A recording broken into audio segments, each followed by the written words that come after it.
It's not like people don't understand what we're saying. It's just that they refuse to accept that this could be the real truth behind the nature of the disease. People say, well, there's clear evidence that cancer must be a genetic disease because people inherit genes that cause cancer. And the answer is yes, on the surface that would appear to be true. But those genes encode proteins of the mitochondria, and the mitochondria become defective as the result of those inherited mutations.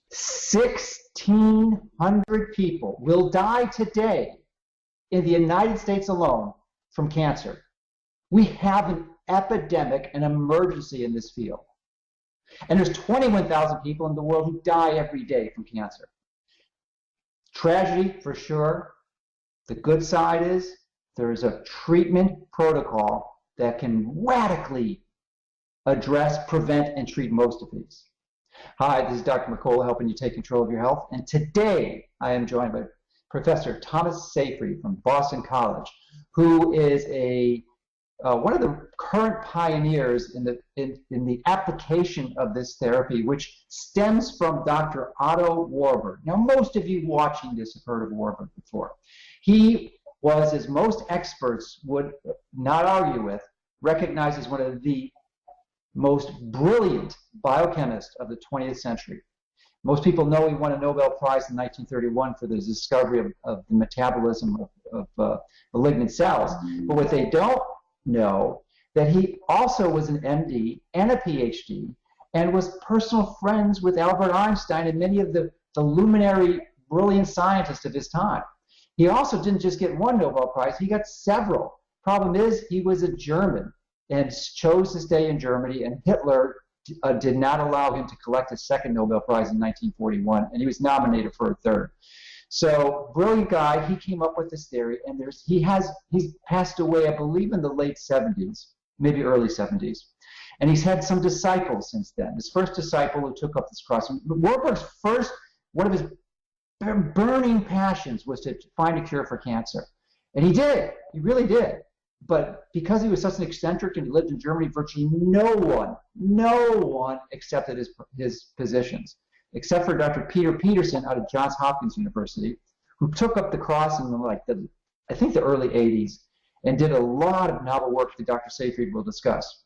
And then Dr. Seyfried was the next. I view Dr. Seyfried as a third-generation Warburg disciple who's really doing some incredible research to advance this science. And he started it in the late 90s, early 2000s, and he's had some novel contributions, which we'll discuss about, that I think are just really profoundly illuminatory for helping you understand what the true cause of cancer is. I mean, that far exceeded Warburg's initial supposition. So with that preface, I would like to warmly welcome you and thank you for joining us today, because we're really anticipating and eager to engage in this discussion. Well, thank you very much for having me on and telling you a little bit about some of the stuff that we've been doing. The traditionally held view is that cancer is a genetic dise's. Yes. But what Warburg came up with, and which you don't believe, and I certainly don't believe, is that there is a significant amount of emerging evidence that shows that cancer is really a defect in the cellular energy metabolism of the cell, primarily related to function of the mitochondria, which really wasn't known too well in Warburg's time. I don't even think it was officially recognized and assessed, and I think it had a name, but they didn't discover the full characteristics of mitochondria until after Warburg. Well, after his Nobel Prize, certainly when he was alive. So why don't you expand on that? Because I think that's the central core of what we want to do. I've interviewed you before, and I recently read Travis Christofferson's book, Tripping Over the Truth, The Metabolic Theory of Cancer, which you're prominently featured in. And for some reason, everything clicked together, and I've just been beyond passionate about this topic ever since. It's really the full focus of all my time and energy to really expand on this, consolidate the information, and present it in a digestible format where people can understand. Because this is the game changer that not only treats cancer, but almost every single disease known to man. Because at the foundational core is mitochondrial dysfunction. So why don't I love your work because you're such an eloquent explainer of this topic. So I'll turn over the platform to you. Well, you've certainly touched upon a lot of very important points in our understanding of what the nature of cancer is. And the first point, of course, is you're right. I mean, cancer is generally considered a genetic disease, and I refer to this as the dogma of the field. A dogma is an interesting concept. Dogma is considered an irrefutable truth, and that cancer is a genetic disease is no question. It's a dogma. The problem with dogma sometimes is it blinds you to alternative views and sets up ideologies which are extremely difficult to change. And you know, the idea, of course, as I say, when we look at cancer, if you go to any of the genetics textbooks, biochemistry, cell biology, or whatever, all the major college textbooks talk about cancer as a genetic disease. The NCI website, the first thing they say, cancer is a genetic disease caused by mutations. So the question is when you have it coming from the highest levels of our established scientific knowledge base, obviously, how can all these people be wrong?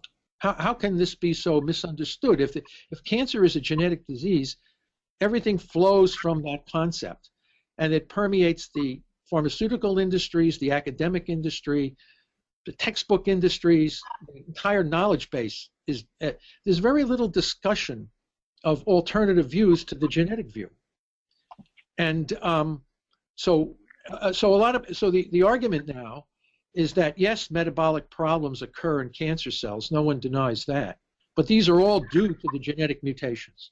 So therefore, we must maintain ourselves on the established track that all of this metabolic stuff could be resolved if we just understood more about the genetic underpinning of the disease. Now that would be well and good if it were true, but the evidence is accumulating that the mutations that we see that are the prime focus and the basis for the genetic theory are actually epiphenomena. They're downstream effects of this disturbance in the metabolism that Warburg originally defined back in the 1920s and 30s. Now, this is a very hard pill to swallow. If you have focused your entire career and an enormous industries, multiple overlapping industries for therapies and whatever, on the idea that we need to understand the genes, we need to have precision medicine that's going to target these various anomalies, and then someone comes along and says that those anomalies are really epiphenomena. They're not the prime issue that you should be dealing with. This is a very difficult concept to accept or understand. It's not so hard to understand it. It's harder to accept it. This is the issue. It's not like people don't understand what we're saying. It's just that they refuse to accept that this could be the real truth behind the nature of the disease. I believe that a large part of the reason why mitochondria become dysfunctional is because we're eating dirty fuel. Now, what do I mean by that? Glucose burns dirty. That is what almost everyone is burning as their primary fuel. Fat, or more specifically ketones, burn much, much cleaner. They generate far less reactive oxygen species. So if you have less reactive oxygen species being generated in mitochondria, you have less mitochondrial damage, less signaling defects occurring, transmitting to the nuclear DNA, and less damage. So not only is refining the fuel that you're feeding your body the key component of treatment of cancer, but in my view, it is the primary way that you prevent cancer. So I'll let you respond. Well, I think that's an important point. You know, one of the things that triggers cancer is inflammation. We have inflammation.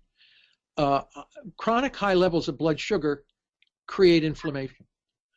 This you see in a lot of situations. Okay, so you know, glucose itself is not carcinogenic, but glucose elevated, dysregulated glucose metabolism can lead to inflammation and can lead to it can cause a number of other disturbances in the overall metabolism of the body. Now, if you fast, if you stop eating, your blood sugar goes down, your insulin levels go down, and the body starts to metabolize fat for energy. But the fatty acids themselves are only one component.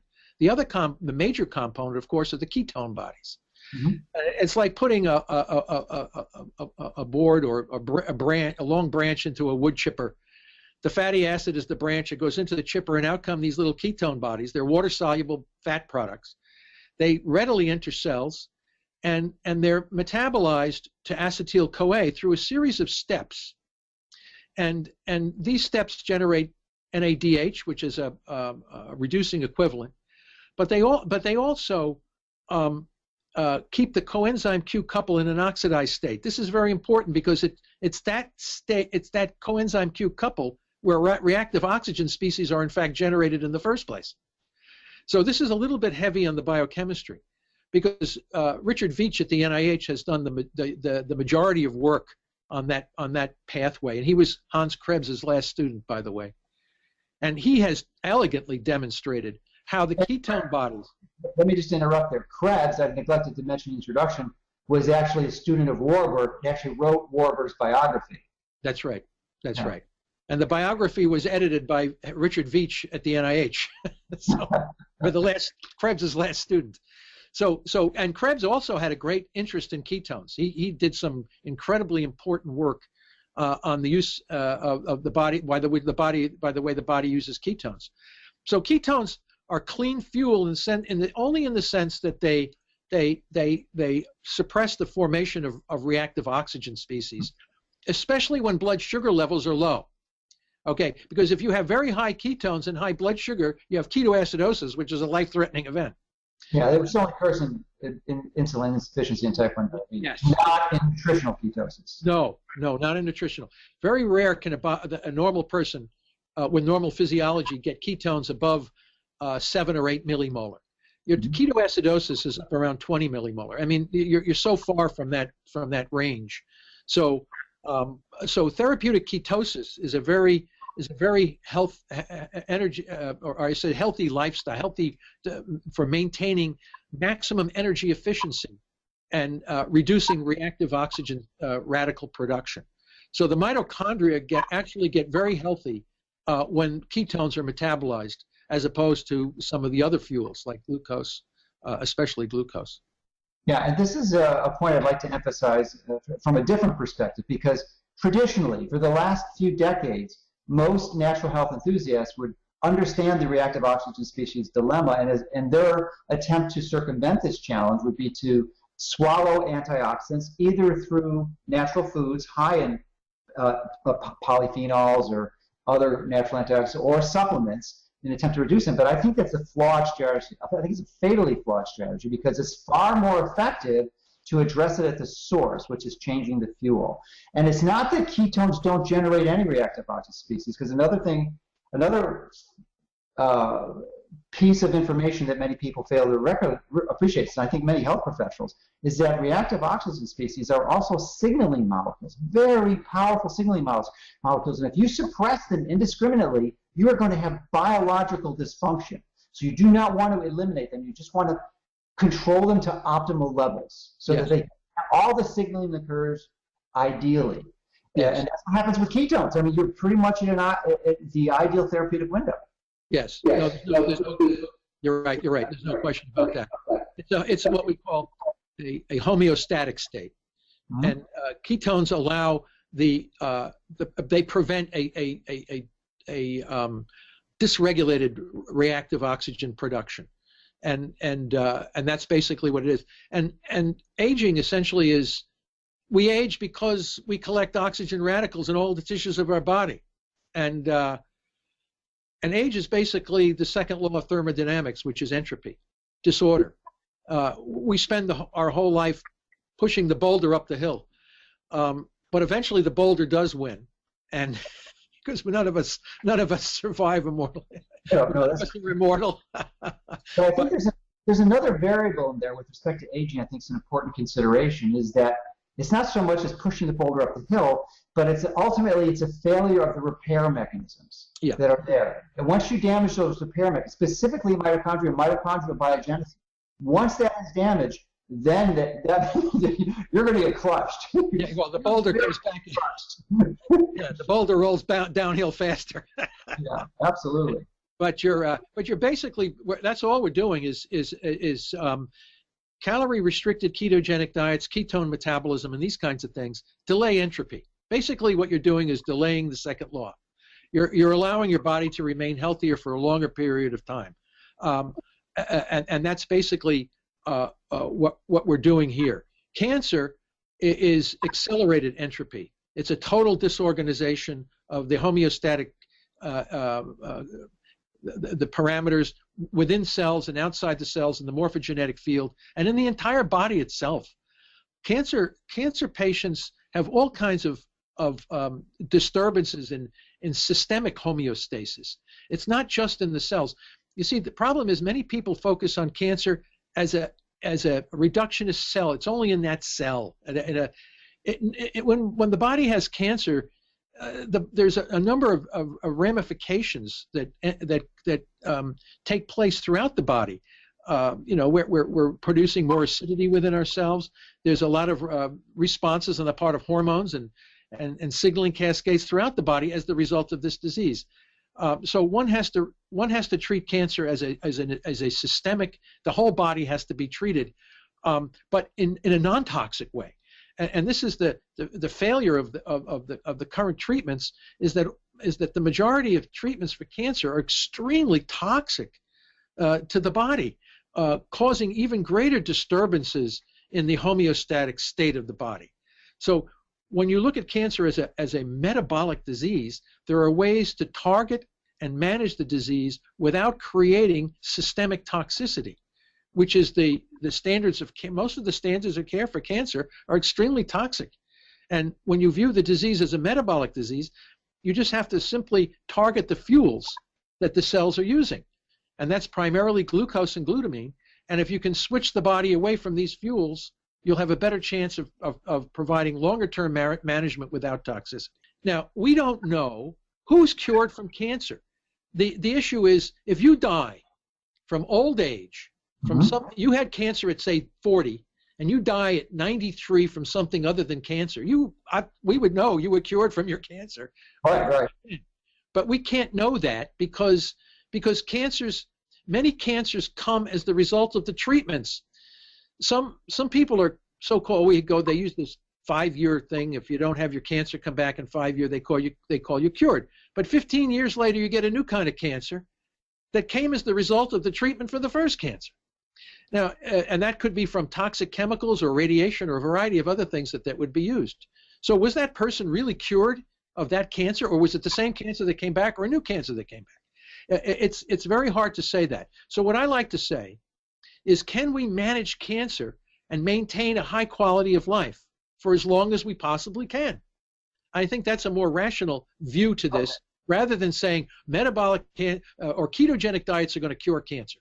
I've never said that. And other people say ketogenic diets will cure cancer. Now, if someone's on a ketogenic diet for 7 years and they're not, and their cancer is still there, but it's not progressing, are they cured or are they managed? Sure. So the question is, these are the kinds of concepts. So I don't like to say that we can cure cancer.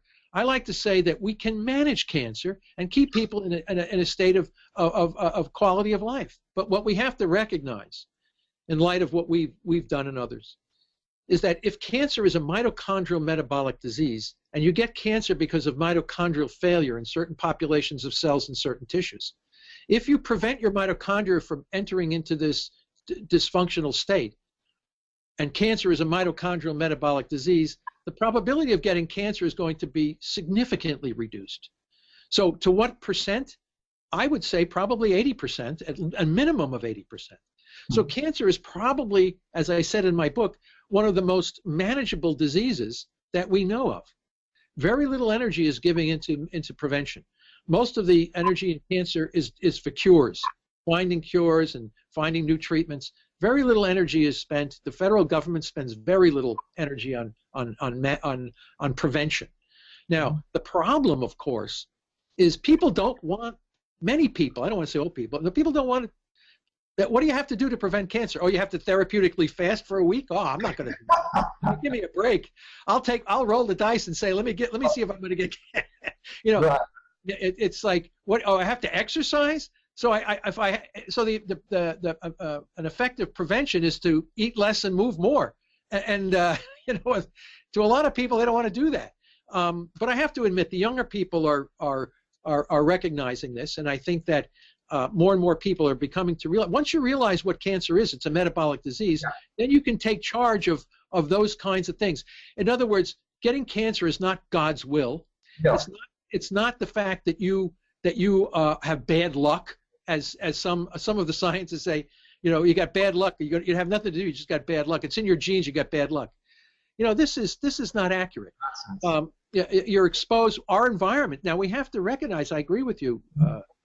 Our food industry is producing massive amounts of food that's nutritionally deficient and full of things that can cause systemic inflammation, contributing to the risk of cancer. So we're bombarded, and the foods taste so good, they tweak our love of glucose, our love of sweets, and it makes us very.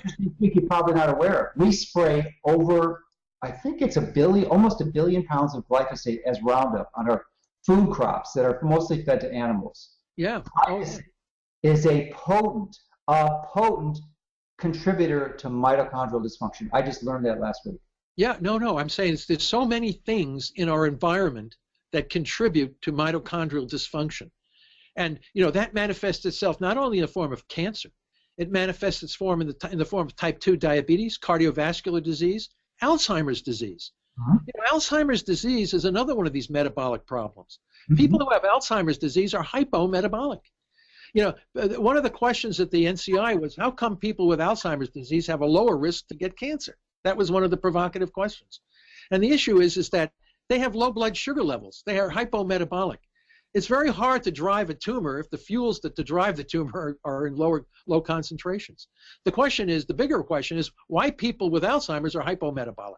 You know, what's going on with their metabolism that puts them at risk for that disease. So, you know, rather than focusing on the genetic variants of like all diseases, we have some that are inherited. These are rare genetic variants in the population. But, you know, the majority of these different chronic diseases are the result of our environment, a gene-environmental interaction. And, you know, the question is, okay, there's nothing I can do about my genetics. I've inherited this. I can't go about and retool my genetics. But I certainly can recognize the environmental factors that could predispose me for these kinds of diseases, and so what can I do to reduce the impact of these negative environmental factors? And one of these is to, you know, keep your mitochondria healthy. How do you do that? You burn ketones. All right. Now, people will go out and drink ketone drinks. They'll go out and have a big ice cream sundae and then swallow a bunch of ketones. I mean, what? That's not going to help. You know what I'm saying, right? People do these things.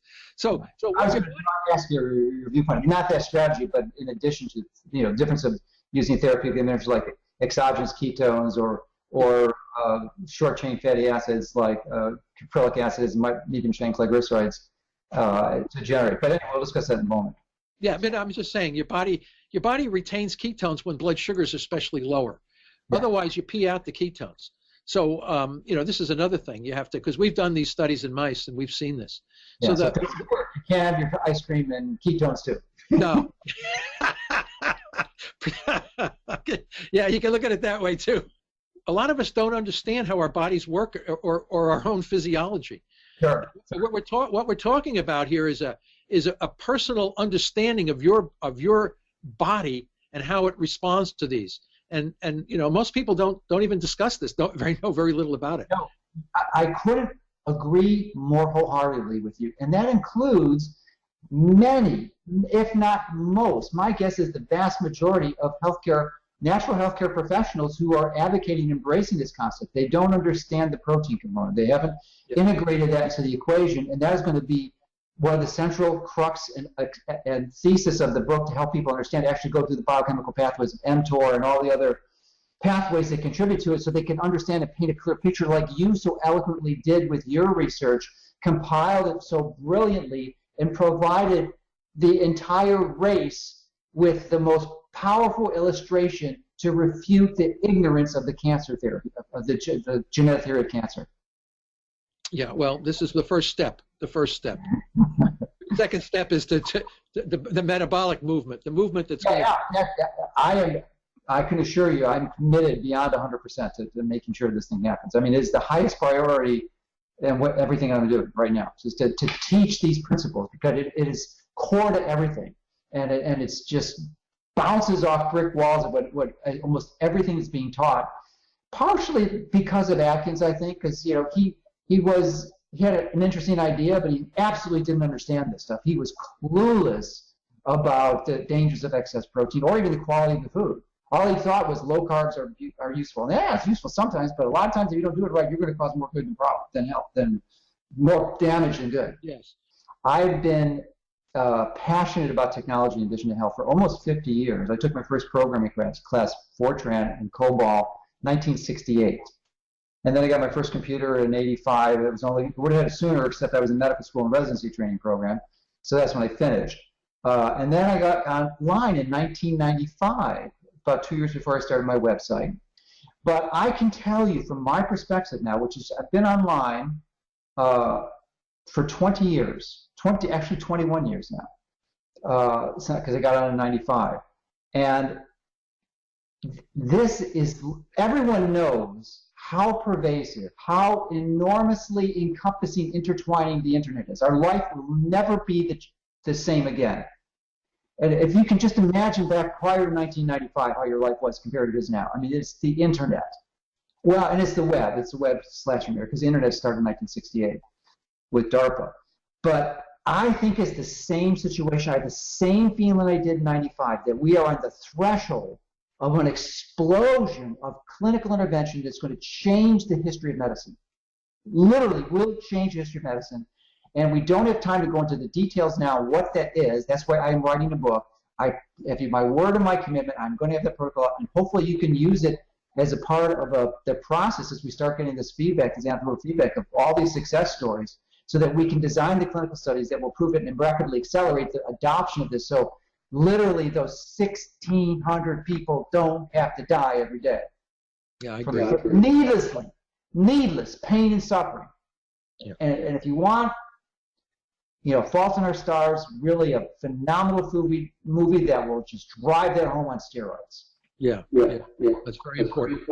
Yeah, so you've got to know why, and once you get the emotions behind it, you get going, and you have a reason to do this. Because there's no doubt, I've actually applied this myself, and I know it works. I know, and I've refined the protocol, so I'm not talking out of my butt. I'm talking about practical, anecdotal observations and personal, in my knowledge of 30 years of health and medicine, in applying that, integrating, developing a protocol that works, using very simple foods and targeting, using biomarkers like the daily fastings to target and guide your therapy and customize it. So I'm beyond excited about this, because I think it's the most important thing I'll ever do in my life clinically, is to contribute to this field. And I'm so grateful for your part in contributing to the process of opening our eyes to this truth.